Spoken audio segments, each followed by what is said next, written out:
So I invite Dr. Abdul Rahim MK, Senior Lecturer, University of Technology and Applied Sciences, Sultanate of Oman; Dr. Shafir Kalatil, Assistant Professor, Northumbria University, England; and Dr. Munira Wakil, Postdoctoral Associate in Microbiology and Immunology, Wales Cornell Medicine, University of Qatar; and also Dr. Fawaz TK, Assistant Professor, Cochin University of Science and Technology. So good afternoon all. Although we didn't have our lunch, so this session we will conclude with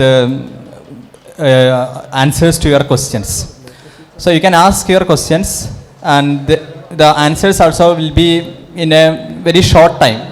The panelists will give your answer in to the point only, because already they have explained their research journey, what they are doing, everything they have already explained. So your specific queries and your anything related with your career plans, all this you can ask, any doubts. So Dr. Rahim, Dr. Shafir and Dr. Munira, they will answer to your questions. So this is your time, you can utilize this time.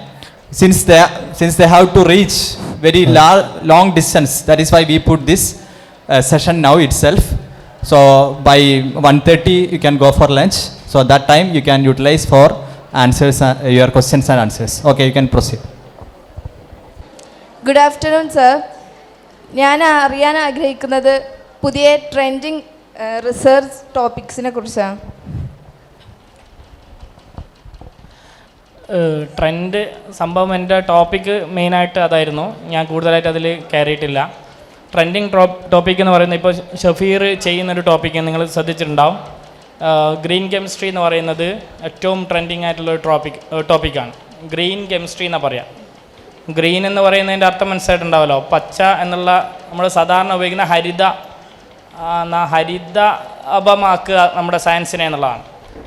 നമ്മൾ ഉപയോഗിക്കുന്ന കാറ്റലിസ്റ്റിൽ ചേഞ്ചുകൾ വരുത്തുക, നമ്മൾ ഉപയോഗിക്കുന്ന സോൾവെൻറ്റിൽ amount കുറക്കുക, നമ്മൾ ഒരു research നടത്തുമ്പോൾ പുറത്തേക്ക് വിടുന്ന വേസ്റ്റിൽ കുറവ് വരുത്തുക, അല്ല വേസ്റ്റ് ഇല്ലാതാക്കുക എന്ന് പറയുന്നത് എത്രത്തോളം പോസിബിളാണെന്നറിയില്ല, പക്ഷേ വേസ്റ്റിൽ കുറവ് വരുത്തുക. പിന്നെ നമ്മൾ പുറത്തേക്ക് എമിറ്റ് ചെയ്യുന്ന ഗ്യാസസുകളുണ്ടല്ലോ, which that will effect the ozone layer, നമ്മൾ സാധാരണ പറയുന്ന അത്തരം ഗ്യാസുകളിലൊക്കെ പകരം വേറെ കാര്യങ്ങൾക്ക് ഒരു മേഖലയാണ്. രണ്ടാമത്തെ ഒരു മേഖല എന്ന് പറയുന്നത് സിമ്പിളായിട്ട് പറയാം, നമ്മൾ ആർട്ടിഫിഷ്യൽ ഇൻ്റലിജൻസൊക്കെ നമ്മൾ ഇപ്പോൾ കേൾക്കുന്നുണ്ടല്ലോ അല്ലേ. ഈ ആർട്ടിഫിഷ്യൽ ഇൻ്റലിജൻസും മെഷീൻ ലേണിംഗ് ഒക്കെ നമ്മളുടെ പല വർക്കുകളെയും ഡിസൈൻ ചെയ്യാൻ വേണ്ടി ഉപയോഗിക്കുക. കെമിസ്ട്രി സൈഡിലാണ് ഞാൻ പറയുന്നത്. നമ്മുടെ പല വർക്കുകളെയും ഡിസൈൻ ചെയ്യാൻ വേണ്ടിയിട്ട്, അല്ലെ അതിൻ്റെ നമുക്ക് കാണാൻ പറ്റാത്ത രീതിയിലുള്ള അതിൻ്റെ ചലഞ്ചുകൾ ഫേസ് ചെയ്യാൻ വേണ്ടിയിട്ട് ഈ രീതിയിൽ. മൂന്നാമത് വേറൊന്ന് കമ്പ്യൂട്ടേഷണൽ കെമിസ്ട്രി എന്ന് പറയുന്നത്. അതായത് ഞാൻ നേരത്തെ പറഞ്ഞത് നിങ്ങൾ ഓർമ്മിക്കണം, കെമിസ്ട്രി എന്ന് പറയുന്ന ഒറ്റ സബ്ജക്റ്റ് അല്ല, അങ്ങനെ ഒരു റിസർച്ച് അല്ല ഇപ്പം നടക്കുന്നത്. ഇൻ്റർ ഡിസിപ്ലിനറി ആയിട്ടാണ്, ചിലപ്പം 3-4 മേഖലകളൊന്നായിട്ടാണ്. കമ്പ്യൂട്ടറും കെമിസ്ട്രിയും കൂടിയിട്ടുള്ള റിസർച്ചാണ്. പിന്നെ ഉള്ളത് റിന്യൂവബിൾ എനർജി, ഏറ്റവും കൂടുതൽ റിസർച്ച് നടക്കുന്ന മറ്റൊരു മേഖലയാണ്. വേറൊന്നുള്ളത് ഇപ്പോൾ നേരത്തെ ഷഫീറിൻ്റെ തന്നെ മറ്റൊരു മേഖല പറഞ്ഞല്ലോ, അത് നമ്മുടെ വേസ്റ്റ് എങ്ങനെ നല്ല രീതിയിലേക്ക് ഉപയോഗിക്കാം, അതായത് വേസ്റ്റ് ട്രീറ്റ്മെൻറ്റ് നല്ല രീതിയിലേക്ക് അതിൻ്റെ അകത്തുനിന്നുള്ള പ്രൊഡക്റ്റുകൾ ഉണ്ടാക്കാം. ഇതൊക്കെയാണ് ഇപ്പം കാര്യമായിട്ട് നടക്കുന്ന ട്രെൻഡിങ്ങിൽ പോകുന്ന അല്ലെങ്കിൽ റിസർച്ച് മേഖലയിൽ ഏറ്റവും കൂടുതലായിട്ട് വരുന്നത്. അതുകൊണ്ട് തന്നെ നിങ്ങൾ ശ്രദ്ധിച്ചോന്നറിയില്ല, നമ്മുടെ നാട്ടിലൊക്കെ കോളേജുകളിൽ ഈ നമ്മളെ പറഞ്ഞ കൺവെൻഷണൽ കോഴ്സുകൾക്ക് ആളുകൾ കുറയുകയും ഇൻ്റർ ഡിസിപ്ലിനറി കോഴ്സുകൾക്ക് ആളുകൾ കൂടുകയും ചെയ്യുന്നതിൻ്റെ ഒരു പ്രധാനപ്പെട്ട കാരണം അതാണ്. നമ്മളൊരു സബ്ജക്റ്റ് ഒരു പെർട്ടിക്കുലർ സബ്ജക്റ്റിലേക്ക് ഒതുങ്ങുന്നതിന് പകരം 2-3 സബ്ജക്റ്റുകൾ കൊളാബറേറ്റ് ചെയ്തിട്ട് നമ്മൾ എന്ത് ചെയ്യുക, മുന്നോട്ട് പോകാന്നുള്ളത്. ഇതൊക്കെ പ്രധാനപ്പെട്ട കുറച്ച്. അതല്ലാത്തതുണ്ട് ഈ പറഞ്ഞ പോലെ തന്നെ സ്മാർട്ട് മെറ്റീരിയൽസ് എന്ന് പറയുന്നത്, പിന്നെ ലാബ് ഓൺ എ ചിപ്പ് എന്ന് പറയുന്നത്, ഇതൊക്കെ എന്ന് പറയുന്നത് നല്ല ട്രെൻഡിങ് അല്ലെങ്കിൽ ഈ പറഞ്ഞ രീതിയിൽ ഏറ്റവും പുതുതായിട്ട് കൂടുതൽ റിസർച്ചുകൾ നടക്കുന്ന കുറേ മേഖലകളാണ്. Anything to add, Shafir?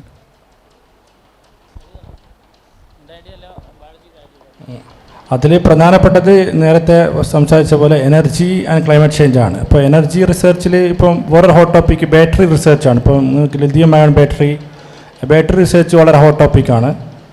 പിന്നീടുള്ളത് ഇപ്പോൾ ഇപ്പം നമ്മുടെയൊക്കെ ഫീൽഡിലാണെങ്കിൽ പിന്നെ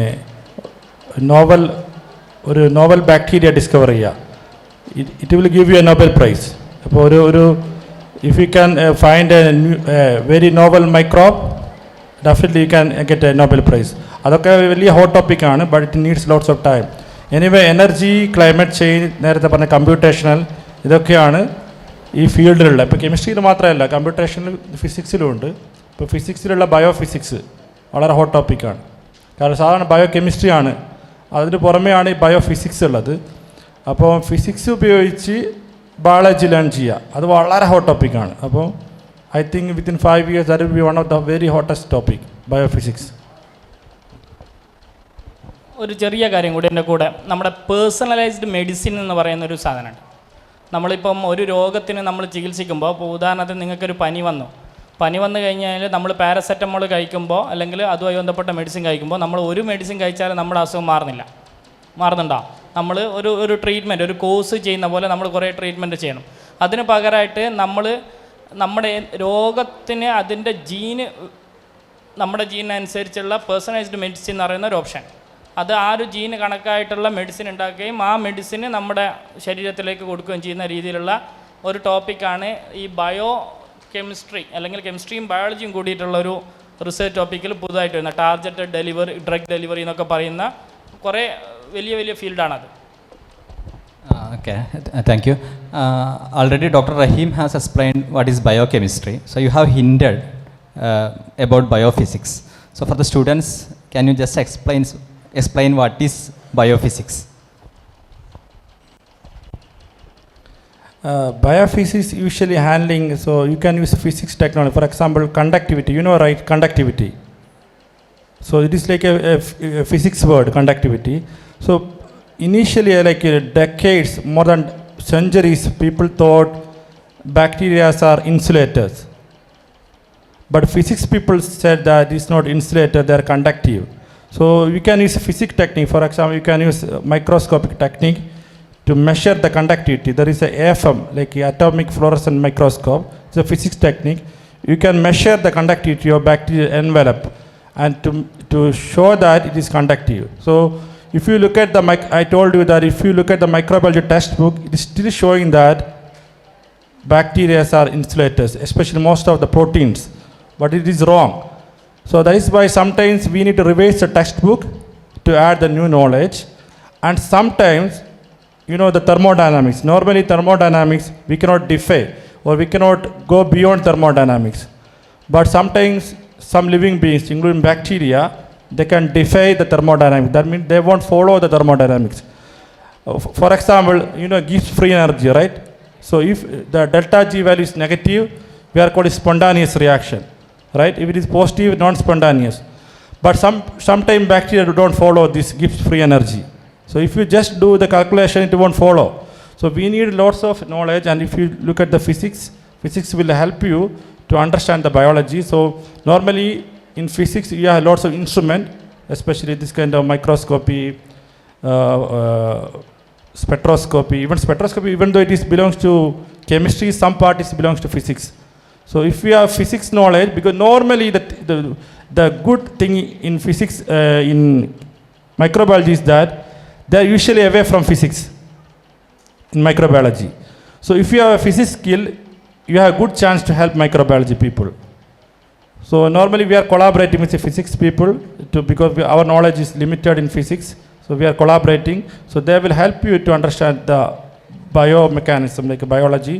So I feel that if you are interested in physics, it is good chance. Even though I am a chemist, there is a good chance for physics also. So here most of the people are chemistry background. That is why I just explaining the physics. Okay. Any further questions? Okay. അപ്പോൾ എൻ്റെ ചോദ്യം അബ്ദുൾ റഹീം സാറിനോടാണ്. Sir അവിടെ PG organic കെമിസ്ട്രിയിൽ എടുത്ത് പറഞ്ഞപ്പോൾ അവിടെ ഒന്ന് strike ചെയ്തതാണ്. Because ഈ ഓർഗാനിക് കെമിസ്ട്രി പഠിക്കലും അതിൻ്റെ റിയാക്ഷൻ മെക്കാനിസം ഒക്കെ ഓർത്ത് വെക്കലൊക്കെ ഭയങ്കര ഹാർഡായിട്ട് തോന്നി. റിസർച്ച് റിലേറ്റഡ് ആയിട്ട് ചോദിക്കല്ല, ജസ്റ്റ് ഒരു ടിപ്പ് ഞങ്ങൾക്ക് യൂസ്ഫുൾ ആയിട്ട് ചോദിക്കുകയാണ്. എങ്ങനെയാണ് PG വരെ ഓർഗാനിക് കെമിസ്ട്രിയിൽ എടുക്കുക പറയുമ്പോൾ എങ്ങനെയാണ് സാറിന് കുറച്ചും കൂടെ ഓർഗാനിക് കെമിസ്ട്രി ഞങ്ങൾക്ക് കുറച്ചും കൂടെ ഹെൽപ്ഫുൾ ആകുമെന്ന് ഫീൽ ചെയ്യുന്നത്? ഈ ബൈഹാർട്ട് ചെയ്യാന്ന് പറയുന്ന പരിപാടി തന്നെ നിർത്തുക. ആ പരിപാടി ഇല്ല. നമ്മൾ കെമിസ്ട്രീനെ ഒരു മാത്സ് ആയിട്ടാണ് നമ്മൾ കണ്ടത്. മാത്സ് പഠിക്കുന്ന പോലെ കെമിസ്ട്രി പഠിക്കണം. നിങ്ങൾ ശ്രദ്ധിച്ചോന്നറിയില്ല, കെമിസ്ട്രി ഇഷ്ടമില്ലാത്തവർക്ക് മാത്സ് ഇഷ്ടമുണ്ടാവില്ല, മാത്സ് ഇഷ്ടമില്ലാത്തവർക്ക് കെമിസ്ട്രി ഇഷ്ടമുണ്ടാവില്ല. ചില ആളുകളൊക്കെ ഈ ഫീൽഡ് തന്നെ വിട്ടു പോകുന്നതിന് കാരണം കെമിസ്ട്രിയോ അല്ലെ മാത്സോ ആണ്, ഐ മീൻ സയൻസ് ഫീൽഡ് തന്നെ അവർക്ക് ഇഷ്ടമില്ലാത്തതുകൊണ്ട്. ബാക്കിയൊക്കെ കുറേയും കൂടിയും അവർക്ക് പറ്റുന്നുണ്ട്. ഓർഗാനിക് കെമിസ്ട്രിയുടെ ഒരു സുഖം എന്ന് പറയുന്നത് അതിൻ്റെ കുറച്ച് ബേസിക് ആയിട്ടുള്ള കാര്യമാണ്. നമ്മൾ ഫസ്റ്റ് ഇപ്പോൾ ഉദാഹരണത്തിന് ഓർഗാനിക് കെമിസ്ട്രിയിൽ നെയിമിങ് പറയുകയാണെന്ന്, നെയിമിങ്ങിൻ്റെ ബേസിക് പറഞ്ഞു കഴിഞ്ഞാൽ നമുക്ക് ഏത് ഫങ്ഷൻ ഗ്രൂപ്പ് വന്നു കഴിഞ്ഞാൽ നമുക്ക് ആ നെയിമിങ് പഠിക്കാൻ വേണ്ടി പറ്റും, അതിൻ്റെ ബേസിക് അറിയാമെങ്കിൽ. അതേപോലെ തന്നെ 4 അല്ലെങ്കിൽ 5 ടൈപ്പ് റിയാക്ഷൻസ്, അഡിഷൻ ആണെങ്കിലും എലിമിനേഷൻ ആണെങ്കിലും റീഅറേഞ്ച്മെൻ്റ് ആണെങ്കിലും ഈ പറഞ്ഞ റിയാക്ഷൻസ്, ഇത് പഠിച്ചു കഴിഞ്ഞാൽ നമുക്ക് കിട്ടുന്നൊരു പ്രൊഡക്റ്റ് എന്താണെന്നുള്ളതിനെ പറ്റി ഒരു ധാരണ ഉണ്ടാവും. ഇപ്പോൾ ഉദാഹരണത്തിന് ഏതെങ്കിലും 2 കോമ്പൗണ്ടുകൾ കൂടി കഴിഞ്ഞ് കഴിഞ്ഞാൽ നമുക്ക് അധിക പ്രൊഡക്റ്റ് ഒന്നുകിൽ ഒരു വാട്ടർ കണ്ടൻറ്റ് പുറത്ത് വരും, അല്ലെങ്കിൽ ഒരു കാർബൺ ഡൈ ഓക്സൈഡ് പുറത്ത് വരും, അല്ലെങ്കിൽ ഒരു ഹൈഡ്രജൻ പുറത്ത് വരും. ഇപ്പോൾ ഉദാഹരണം ഒരു മെറ്റലായിട്ടുള്ള റിയാക്ഷനിൽ ഹൈഡ്രജൻ പുറത്ത് വരും എന്നുള്ള നമുക്കറിയാം. അങ്ങനെ ആകുമ്പോൾ നമുക്ക് തരുന്ന മെറ്റൽ ഏതോ ആയിക്കോട്ടെ, അല്ലെങ്കിൽ നമുക്ക് നടക്കുന്ന റിയാക്ഷൻ ഏതോ ആയിക്കോട്ടെ, നമുക്കുള്ള പ്രോഡക്റ്റ് അത് റിട്രോസിന്തസ് എന്ന് പറഞ്ഞിട്ടുള്ള ഒരു കാര്യം PG ക്ക് പഠിക്കുന്നുണ്ട്. റിട്രോസിന്തസ് എന്ന് പറയുന്നത്, അതായത് സിന്തസ് അല്ല, തിരിച്ച് നമ്മൾ പ്രൊഡക്റ്റാണ് തരിക. പ്രൊഡക്റ്റിൽ നിന്ന് നമ്മൾ റിയാക്റ്റൻറ്റിലേക്ക് തിരിച്ചു പോവാം. അത് പ്രൊഡക്റ്റ് ഇപ്പോൾ ഉദാഹരണത്തിന് നമുക്ക് ബെൻസീൻ കിട്ടി, ബെൻസീനെ മുറിക്കുക, എന്നിട്ട് നമുക്ക് എന്ത് കിട്ടും നോക്കാം, എന്നിട്ട് അതിനെ പിന്നെയും മുറിക്കുക, എന്നിട്ട് ഏറ്റവും ചെറുതിലേക്ക് കൊണ്ടുവരാം. അപ്പം നമുക്ക് ബെൻസീൻ ഉണ്ടാക്കേണ്ടത് എങ്ങനെയാണെന്ന് പഠിക്കുന്നതിന് പകരം ഇതിനെ കട്ടിയിട്ട് തിരിച്ചു പോകുന്നൊരു ഒരു പ്രോസസ്സ്. അപ്പോൾ അത് നിങ്ങൾ കുറച്ചും കൂടി മുമ്പോട്ട് ഞാൻ ഈ പറഞ്ഞ ബേസിക് ഒന്ന് +2 ഓർഗാനിക് കെമിസ്ട്രി, +1 ഓർഗാനിക് കെമിസ്ട്രി ഇല്ല എന്നാണ് എനിക്ക് തോന്നുന്നത്. +2 സ്റ്റാർട്ട് ചെയ്യുന്നത് അല്ലേ? ഇപ്പോഴും അങ്ങനെ തന്നെ അല്ലേ? +2 സ്റ്റാർട്ട് ചെയ്യുന്നത്? +1 ഉണ്ടാ? +1 നെയിമിങ് ഉണ്ട് തോന്നുന്നു അല്ലേ തുടക്കത്തിൽ? +2 കംപ്ലീറ്റ് ഭൂരിഭാഗം ഓർഗാനിക് കെമിസ്ട്രി എന്നല്ലേ? +2 കെമിസ്ട്രിയിൽ വരുന്ന ഭൂരിഭാഗം ഓർഗാനിക് കെമിസ്ട്രി ആണെന്ന് തോന്നുന്നു. അതും ഡിഗ്രി ഫസ്റ്റ് ഇയറിനുള്ള ബേസിക് ആയിട്ടുള്ള കാര്യങ്ങൾ കിട്ടിക്കഴിഞ്ഞാൽ ഫർദർ പഠിക്കാൻ എളുപ്പമാണ്. ആ ഒരു ബേസിക് നമ്മൾ ഞാൻ പറഞ്ഞ പോലെ ബൈ ഹാർട്ട് ചെയ്ത് കഴിഞ്ഞാൽ മനസ്സിൽ നിൽക്കില്ല. നിങ്ങൾ എന്താണ് പ്രൊഡക്റ്റ് വരുന്നതിനെ പറ്റി ധാരണ ഉണ്ടായി കഴിഞ്ഞാൽ നമ്മൾ എക്സാമ്പിളൊക്കെ പഠിക്കുമ്പോൾ ഒരു ജനറൽ എക്സാമ്പിളെ പഠിക്കാവും, പെർട്ടിക്കുലർ എക്സാമ്പിൾ പഠിക്കാൻ നിൽക്കരുത്, ജനറൽ എക്സാമ്പിൾ പഠിക്കാം. അങ്ങനെ ആകുമ്പോൾ നമുക്ക് കിട്ടുന്ന പ്രോഡക്റ്റ് ഞാൻ പറഞ്ഞ പോലെ പ്രൊഡക്റ്റിൽ കേന്ദ്രീകരിച്ച് കഴിഞ്ഞാൽ റിയാക്ടൻ്റ് ഏത് മാറിക്കഴിഞ്ഞാലും നിങ്ങൾക്ക് ഒരിക്കലും പഠിക്കാത്ത റിയാക്ഷൻ ആണെങ്കിൽ പോലും നിങ്ങൾക്ക് അതിനെപ്പറ്റി ഒരു ധാരണ വരും. ഇതിൽ ഓർഗാനിക് കെമിസ്ട്രീൻ്റെ, ഞാൻ ഓർഗാനിക് കെമിസ്ട്രി ചെയ്യുന്ന ആളല്ല. അപ്പോൾ സാധാരണ ഇതിൽ ഇപ്പോൾ എക്സ്പെരിമെൻറ്റ് ചെയ്യുന്ന സമയത്ത് we will get a protocol. നമ്മളെ കയ്യിൽ എക്സ്പെരിമെൻറ്റ് ചെയ്യാനുള്ള പ്രോട്ടോക്കോൾ കയ്യിലുണ്ട്. അതുകൊണ്ട് തന്നെ we don't need to memorise.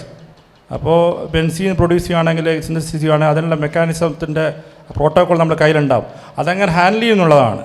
അപ്പോൾ നമ്മൾ മെമ്മറൈസ് ചെയ്യുന്ന ആവശ്യം അവിടെ വരുന്നില്ല. അപ്പോൾ നമ്മളൊക്കെ ചെയ്യുന്ന എക്സ്പെരിമെൻറ്റിൽ we have lab notebook or whatever we have. അപ്പോൾ അതുകൊണ്ട് മെമ്മറൈസ് ചെയ്യുന്ന ആവശ്യം അവിടെ വരുന്നില്ല. We need to know the skill how to perform the experiment. അപ്പോൾ നിങ്ങൾ ഓർഗാനിക് കെമിസ്ട്രിക്ക് ഈ എയറോൻസിൻ്റെ മേലെ പല ടെമ്പറേച്ചർ, പ്രഷർ, കാറ്റലിസ്റ്റ്, അപ്പോൾ ശരിക്കും നമ്മൾ ബൈ ഹാർട്ട് പഠിക്കുക. കാറ്റലിസ്റ്റ് എന്ത് ചെയ്യുന്നു എന്നുള്ളത് ശരിക്കും നേരത്തെ പറഞ്ഞ പോലെ വാട്ട് കാറ്റലിസ്റ്റ് ഈസ് ഡൂയിങ്, അതാണ് ഇമ്പോർട്ടൻ്റ്. അത് ഇപ്പോൾ കാറ്റലിസ്റ്റ് ഇപ്പോൾ പ്ലാറ്റിനം, ഇപ്പോൾ പല ഓർഗാനിക് കെമിസ്ട്രീൻ്റെ മേലെ പ്ലാറ്റിനം, പലേഡിയം ഒക്കെ കാണാം. അത് എന്തിനാണ് പെർഫോം ചെയ്യുന്നതെന്നുള്ളതാണ് ഏറ്റവും ഇമ്പോർട്ടൻ്റ്. അത് നേരെ എയറോയിൽ കണ്ടുകൊണ്ട് കാര്യമില്ല. ചില സമയത്ത് ടെമ്പറേച്ചർ കൂട്ടിയിട്ട് വേണം കാറ്റലിസ്റ്റ് ആഡ് ചെയ്യാൻ. അങ്ങനെ പല ഈ അറേഞ്ച്മെൻറ്റ്സും ഉണ്ട്. ഇതൊക്കെയാണ് പഠിക്കേണ്ടത്, അല്ലാണ്ട് ബൈ ഹാർട്ട് അല്ല. അപ്പം ഈ മെമ്മറൈസ് ചെയ്യുന്നതിനെ പറ്റി വറീഡ് ആവേണ്ട ആവശ്യമില്ല. You will get the protocol like A lab note book. നിങ്ങൾ പഠിക്കുന്ന വേറൊന്നില്ലേ, നമ്മൾ ഞാനൊക്കെ പഠിച്ച് മടുത്തൊരു കാര്യമാണ് നമ്മുടെ ഈ സാൾട്ട് അനാലിസിസ് ഇല്ലേ, അത് എന്തിനാണ് പഠിച്ചതെന്നുള്ളത് ഇപ്പോൾ എനിക്ക് മനസ്സിലാത്തൊരു കാര്യമാണ്. കാരണം നമ്മൾ റിസർച്ചൊക്കെ ചെയ്യുമ്പോൾ നമ്മളെ മുമ്പിൽ ഈ ഇത് വെച്ചിട്ട് ചെയ്തു പോയാൽ മതി. അപ്പം പഠിക്കുന്ന എന്തിനാണെന്നുള്ളത് അവിടെയും നമ്മൾ ചെയ്യേണ്ട ഒരു കാര്യം, നമ്മൾ ബൈ ഹാർട്ട് ചെയ്യുന്നതിന് പകരം ഉദാഹരണത്തിന് നമ്മൾ ഈ ആഷ് ടെസ്റ്റും പിന്നെ ഫ്ലെയിം ടെസ്റ്റൊക്കെ ചെയ്യുമ്പോൾ അതിൽ നമുക്കറിയാം ഇന്നത് വരുമ്പോൾ ഗ്രീൻ കളർ വരുന്നുണ്ട്, ഇന്നത് വരുമ്പം ക്രിംസൺ റെഡ്, ബ്രിക്ക് റെഡ് എന്നൊക്കെ പറഞ്ഞിട്ടുള്ളത്. അതെന്തിനാണ് വരുന്നതെന്ന് മനസ്സിലാക്കി കഴിഞ്ഞാൽ ആ കോമ്പൗണ്ടിനെ പറ്റിയുള്ള ധാരണ ഉണ്ടാവും. ബൈ ഹാർട്ടിൻ്റെ വലിയ പ്രശ്നം വരുന്നില്ല കെമിസ്ട്രിയിൽ. മാത്സ് പോലെ അല്ല, മാത്സിൻ്റെ ബേസിക് പോലെ. Okay, then I think we can go to the next question. Sir, ഞാനൊരു +2 സ്റ്റുഡൻ്റാണ്. അപ്പോൾ +2ന് ശേഷം ഞങ്ങൾ എന്തെല്ലാമാണ് ചെയ്യേണ്ടത്? അതേപോലെ വിദേശ രാജ്യങ്ങളിലൊക്കെ പോകാൻ വേണ്ടിയിട്ട് പലതരത്തിലുള്ള സ്കോളർഷിപ്പുകൾ ഉണ്ടെന്ന് പറഞ്ഞു. അതുപോലെ എന്തൊക്കെ സ്കോളർഷിപ്സ് ആണ് ഉള്ളതെന്നും കൂടി ഞങ്ങൾക്ക് കുറച്ചും കൂടി ഒന്ന് പറഞ്ഞു തരാം. I think we will start from Munira. ഞാൻ നേരത്തെ മെൻഷൻ ചെയ്ത പോലെ ഖത്തറിൽ ഒരുവിധം എല്ലാ യൂണിവേഴ്സിറ്റീസും സ്കോളർഷിപ്പ് പ്രൊവൈഡ് ചെയ്യുന്നുണ്ട്. അപ്പോൾ ആദ്യം തന്നെ നിങ്ങൾ നോക്കേണ്ടത് നിങ്ങളുടെ ഏരിയ ഓഫ് ഇൻട്രസ്റ്റ് ഏതാണ്, എന്നിട്ട് പിന്നെ സെർച്ച് ചെയ്യേണ്ടത് ഏതൊക്കെ യൂണിവേഴ്സിറ്റീസാണ് ആ ഒരു കോഴ്സ് പ്രൊവൈഡ് ചെയ്യണം എന്നുള്ളത്.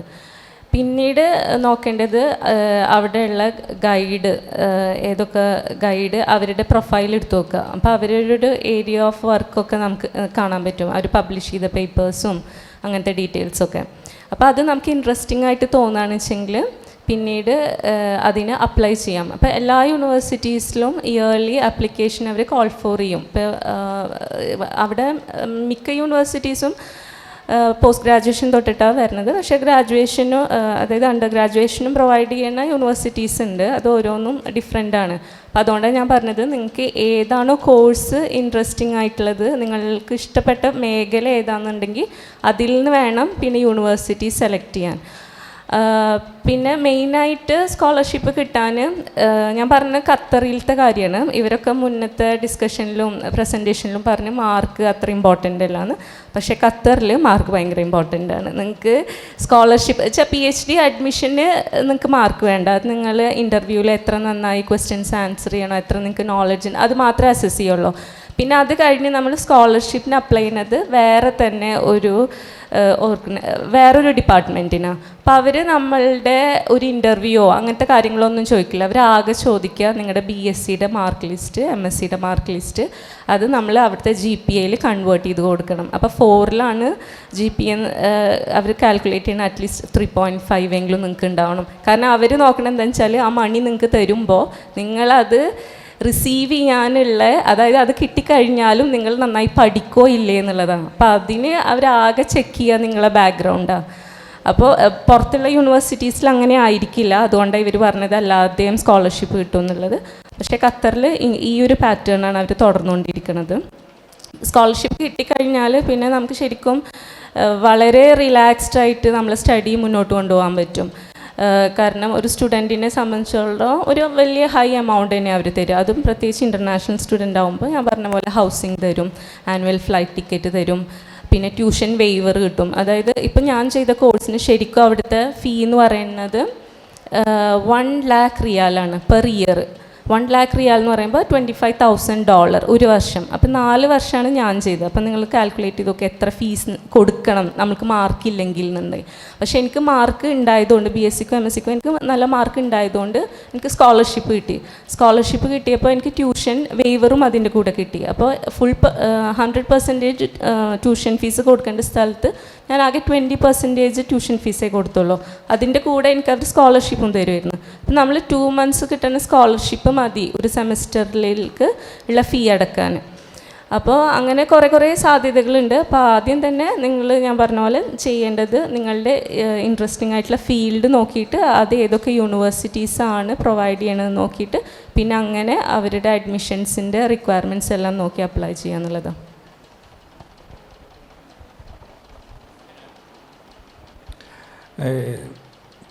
After +2, getting fellowship is very difficult. Normally after PG or after degree. But normally I think there is an Excel sheet which is showing all the available fellowship. I think I have that one.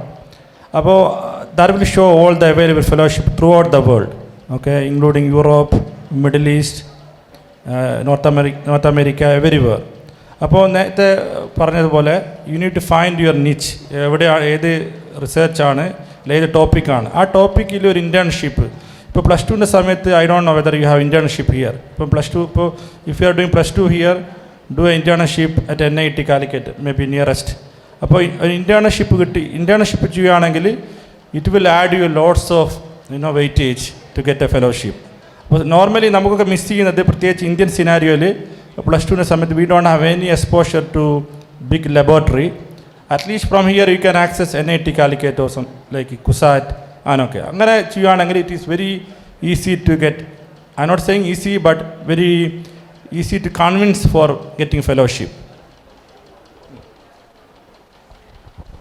നേരത്തെ മുനീറ പറഞ്ഞത് ഖത്തറിലൊരു കേസിലാണ്. എൻ്റെ കേസിൽ mark എന്ന് പറയുന്നത് ഒരു മാനദണ്ഡമായിരുന്നില്ല എന്നുള്ളതുകൊണ്ടാണ് പറഞ്ഞത്. ഞാൻ മനസ്സിലാക്കുന്നിടത്തോളം യൂറോപ്യൻ കൺട്രീസിലൊക്കെ മെയിനായിട്ട് നമ്മുടെ റിസർച്ച് പ്രപ്പോസൽ മീൻസ് റിസർച്ചിന് പോകുന്നതാണെങ്കിൽ അത് റിസർച്ച് എന്ന് ഉദ്ദേശിക്കുന്നത് PhD മാത്രമല്ല കേട്ടോ. ഇപ്പോൾ മാസ്റ്റേഴ്സിന് പോവുകയാണെങ്കിലും നിങ്ങൾ പലപ്പോഴും റിസർച്ച് പ്രപ്പോസൽ സബ്മിറ്റ് ചെയ്യണം. നിങ്ങൾ എന്താണ് ഉദ്ദേശിക്കുന്നത്? കാരണം അവിടെ മാസ്റ്റർ ഡിഗ്രി എന്ന് പറയുന്നത് പഠിത്തത്തേക്കാൾ ഉപരിയായിട്ട് നമ്മുടെ എന്താ പറയുക റിസർച്ച് വർക്കുകൾ ചെറിയ ചെറിയ പ്രൊജക്റ്റുകൾ ചെയ്യാന്നുള്ള 2-3 ക്രെഡിറ്റ് മാത്രമേ നമ്മുടെ ഈ ക്ലാസ്സുകളിൽ പോയിരിക്കേണ്ട അവസ്ഥയുള്ളൂ. ബാക്കിയൊക്കെ നമ്മൾ ലാബിലായിരിക്കും നമ്മുടെ വർക്കുകൾ. അപ്പോൾ ആ രീതിയിൽ പിന്നെ സ്കോളർഷിപ്പ് കിട്ടാൻ IHRD മിനിസ്ട്രിയുടെ വെബ്സൈറ്റിൽ നിങ്ങൾക്ക് ആരെങ്കിലും നോട്ട് ചെയ്യുന്നുണ്ടെങ്കിൽ ചെയ്യാം. IHRD മിനിസ്ട്രിയുടെ വെബ്സൈറ്റ് ചെക്ക് ചെയ്യാം. ഇന്ത്യൻ ഹ്യൂമൻ റിസർച്ച് ഡെവലപ്മെൻറ്റിൻ്റെ വെബ്സൈറ്റ് പോയി കഴിഞ്ഞാൽ 2 ടൈപ്പ് സ്കോളർഷിപ്പുകൾ പറ്റിയിട്ടും ഉണ്ടാകും. ഇൻറ്റേർണൽ സ്കോളർഷിപ്പും എക്സ്റ്റേണൽ സ്കോളർഷിപ്പും. അത് എനിക്ക് തോന്നുന്നത് കുറച്ച് മുമ്പ് വരെ ലെഫ്റ്റ് സൈഡിലാണ് അതിൻ്റെ സ്കോളർഷിപ്പിൻ്റെ ഒരു ഇതുണ്ടായിരുന്നത്. അതിൽ ഇൻറ്റേർണൽ നോക്കിക്കഴിഞ്ഞാൽ നമ്മൾ ഈ സാധാരണ കൊടുക്കുന്ന സ്കോളർഷിപ്പുകൾ കൂടാതെ കുറേയും കൂടി നല്ല സ്കോളർഷിപ്പുകൾ അതിലുണ്ട് നമ്മൾ അറിയാത്തതായിട്ടുള്ളത്. ഇനി എക്സ്റ്റേണൽ ആണെങ്കിൽ അതുണ്ട്. എക്സ്റ്റേണൽ എന്ന് പറയുന്നത് ഇപ്പം ജപ്പാനിലെ സ്കോളർഷിപ്പ് എന്ന് പറഞ്ഞാൽ മെക്സ്റ്റ് സ്കോളർഷിപ്പ് എന്നാണ് പറയാം, MEXT. അത് മെയ് 1 അത് കോൾ ചെയ്യും. മെയ് 20 വരെയാണ് അതിൻ്റെ അപ്ലിക്കേഷൻ്റെ സമയം. അതേപോലെ കൊറിയേൻ്റെ ഉണ്ട്, ചൈനയുടെ ഉണ്ട്, പിന്നെ എന്താ പറയുക ഒരുപാട് സ്കോളർഷിപ്പുകളെ പറ്റിയിട്ട് ഗവൺമെൻറ്റിൻ്റെ വെബ്സൈറ്റിൽ അതിൻ്റെ ഡീറ്റെയിൽസ് ഉണ്ട്.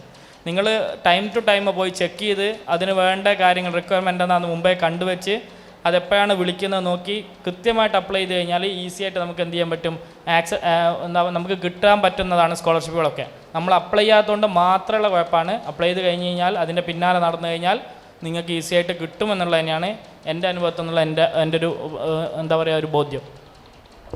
A practical suggestion is that you can follow something like some Instagram pages of such persons who is giving these advices related with the admissions, scholarships, etc. Instagram pages or in some WhatsApp groups, Facebook pages, etc. If you are following or some YouTube, then you will get some updates regularly. For recently, I have seen the dad scholarship of Germany. It's news. It was there in newspapers and in all social media pages in last week.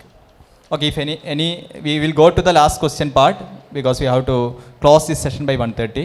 So anything is there, you can ask now.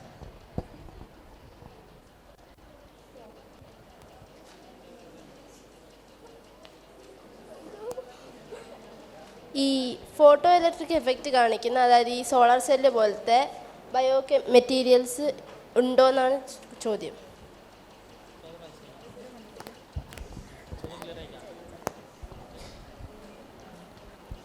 I understand ഇത് question എനിക്ക് മനസ്സിലാകുന്നത് photo active ആയിട്ടുള്ളതാണോ അല്ലെ photo absorbing material. ഇപ്പോൾ ഉദാഹരണത്തിന് നമ്മളൊക്കെ ഉപയോഗിക്കുന്നത് light absorbing material ഉണ്ട്, light ഹാർവസ്റ്റേഴ്സ്.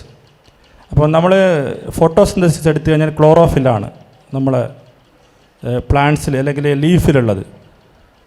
അതിൽ മാംഗനീസിൻ്റെ ക്ലസ്റ്ററാണ് ആക്ച്വലി അബ്സോർബ് ചെയ്യുന്നത്. അത് നമുക്ക് ലബോറട്ടറിയിൽ മിമിക് ചെയ്യാൻ പറ്റും. That is called light harvesting material. ഇപ്പോൾ നമ്മൾ ഉപയോഗിക്കുന്ന ക്വാണ്ടം ഡോട്ട്സുകൾ, ഇപ്പോൾ നോബൽ പ്രൈസ് കിട്ടിയിരിക്കുന്നത് ക്വാണ്ടം ഡോട്ട്സ് എന്ന് പറയുന്നത് ലൈറ്റ് അബ്സോർബിംഗ് മെറ്റീരിയലാണ്. ഇപ്പോൾ കാഡ്മിയം സൾഫൈഡ് അല്ലെങ്കിൽ സിങ്ക് സെലീനിയം, ഇതൊക്കെ ലൈറ്റ് അബ്സോർബിംഗ് മെറ്റീരിയലാണ്, ഫോട്ടോ അബ്സോർബിംഗ് മെറ്റീരിയൽ. അത് it is a very hot topic. അത് it relates both chemistry and physics, എന്നാൽ photo physics and photo chemistry. അപ്പോൾ ഞങ്ങളുടെ റിസർച്ചിൽ we are using cadmium sulphide, but it is very toxic. So we need to find something like a friendly one. So if you can find something like extremely friendly, that's really good. At the moment cadmium sulfide is the best. Unfortunately they are very toxic. അപ്പോൾ അങ്ങനെയുള്ള material, ചില material പ്രത്യേകിച്ച് nanometre, right? It is like nano size. So if it less than 5 nanometer we are calling quantum dots. They are all light absorbing material normally. So if you do research on that area, you can find some interesting light absorbing or photo absorbing materials. ഞാൻ മനസ്സിലാക്കിയത് അങ്ങനെയാണ് നിങ്ങളുടെ questions. Okay, എൻ്റെ doubt Shefeer സാറിനോടാണ്. Sir, ഈ microbial solution for climate change, അപ്പോൾ ആ ടോപ്പിക്കിൽ എനിക്ക് വന്നൊരു ഡൗട്ടാണ്.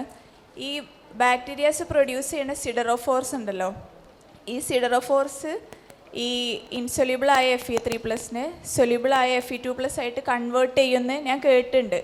അപ്പം ഈ സിഡറോഫോർസിന് ഇതേപോലെ ഈ ക്ലൈമറ്റ് ചേഞ്ചിൽ അതേപോലെ ഈ റോക്ക് ഈറ്റിംഗ് പ്രോപ്പർട്ടീസ് ഒക്കെ ഉണ്ടോ? സത്യത്തിൽ നമ്മൾ ഉപയോഗിക്കുന്ന ആ ഒരു സ്പീഷീസ്, ഞാനിപ്പോൾ എല്ലാ സ്പീഷീസ് ഉപയോഗിക്കുന്നില്ല. അപ്പോൾ നിങ്ങൾ ഞാൻ ഉപയോഗിക്കുന്ന സ്പീഷീസ് സ്പെഷ്യൽ, അതുകൊണ്ടാണ് ഞാൻ പറയുന്നത് സ്പെഷ്യൽ മൈക്രോബ്സ് പറയുന്നത്. അപ്പോൾ ലോകത്ത് നോക്കിയാൽ more than billion types of bacteria species. Bacteria means it can be micro. ബാക്ടീരിയയും വൈറസും ആക്കിയൊക്കെ ആൾക്കാർ കൺഫ്യൂസ് ചെയ്യുന്നുണ്ട്. അപ്പോൾ നേരത്തെ ഞാൻ പറഞ്ഞ ചിലതൊക്കെ ആക്കിയാണ്, ചിലത് ബാക്ടീരിയ ആണ്, ചിലത് വൈറസാണ്.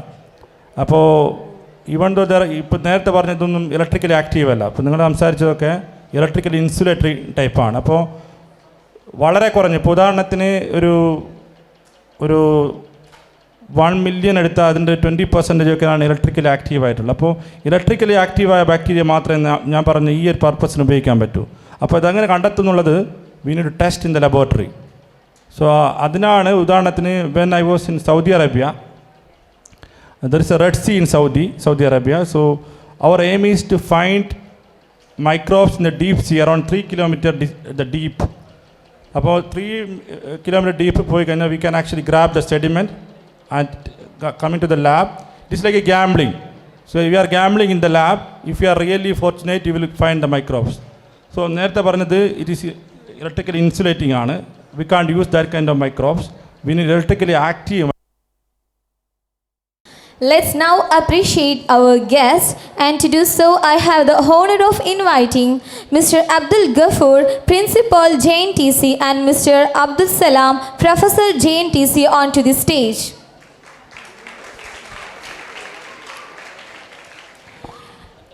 Now I request Mr.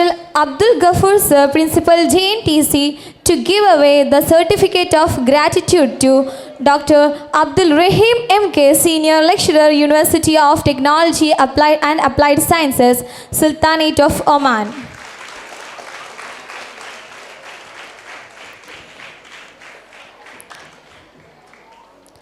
Now I request Dr. Abdul Ghaffur Sir to give away the certificate of gratitude to Dr. Shafir Kalatil, Assistant Professor, Northumbria University, England.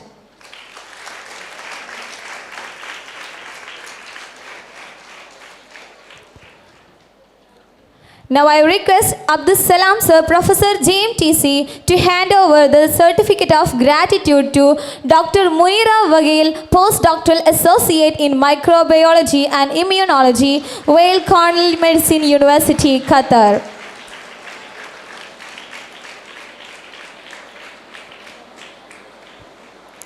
Now I request Abdul Salam Sir, Professor JNTC, to hand over the certificate of gratitude to Dr. Fawaz TK, Assistant Professor, Cochin University of Science and Technology, Kerala.